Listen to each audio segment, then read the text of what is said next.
거예요. 좁아진 거를 우리 뭐라고 하냐면 협심증이라고 하는 거고요. 협심증. 그 다음에 아예 막혀졌어. 그럼 뭐라고 하죠? 심근경색증이라고 하는 거예요. 심근경색증. 그래서 협심증 하면 그 혈관이 좁아졌기 때문에 분명히 증상이 있습니다. 근데 그 증상을 간과하는 경우가 있어. 아, 이건 괜찮겠지? 뭐 이러면서 어떤 사람은 여기가 심장이 약간 이게 혈관이 좁아지면 답답한 걸 느끼는 게 아픈 게 아니에요. 심장이 바늘로 찌르듯이 아픈 게 아니라 그러니까 심장에 띠를 두르는 것 같은 느낌이 든대. 여기가 답답하대요. 그럼 이거는 조금 막혀있는 거거든요. 그럼 어떤 사람은 여기를 가슴 퉁퉁 치면서 괜찮으면서 막 두들기더라고요. 절대로 안 돼요. 그럴 때 빨리 병원에 가면 요거를 이제 뭐 뚫어준다거나 튜브를 이렇게 교체하거나 이렇게 하면 되거든요. 그럼 심근경색증까지 안 간단 말이야. 근데 대부분 남자들은 괜찮다고 막 버티다가 어느 날 갑자기 심근경색증으로 돌아가시는 분이 꽤나 많다는 거죠. 하여튼 요거 있습니다. 그래서 보시면 그러면 그 협심증의 증상, 아까 말한 대로 답답하기도 하고요. 제일 무서운 거는 그거예요. 할머니, 할아버지 어깨 아프다고 하면 되게 무섭습니다. 이게 갑자기 어깨가 아파. 뭐 운동하셨어요? 아, 운동하는데 갑자기 어깨가 아파. 이거 정말 무서운 일입니다. 좀 있다가 쓰러질 수도 있겠구나 생각하시면 되고요. 또 제일 무서운 거는 새끼손가락 아픈 거. 그래서 왼쪽 새끼손가락이 아프다. 이게 심장이랑 관련이 있거든요. 하여튼 새끼손가락이 갑자기 아프거나 어깨가 아프다고 하면 이건 조금 문제가 있다라고 보시면 돼요. 이렇게 해서 보시고.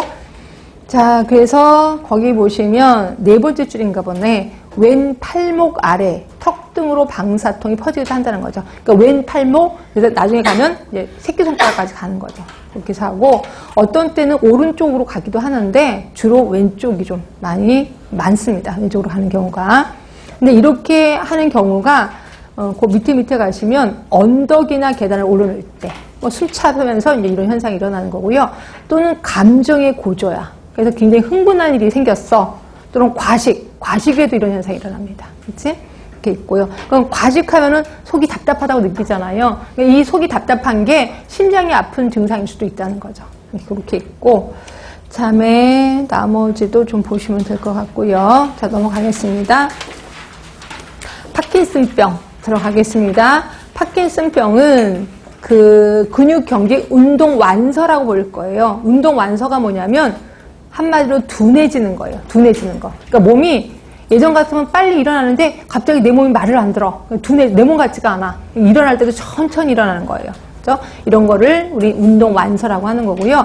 파킨슨 병은 조금 좀 비참한 게 뭐냐면 아까 치매 같으면 아예 의식이 없어집니다. 근데 파킨슨은요, 처음에는 의식이 있어요. 그러니까 내 몸이 이상한 거 알아요.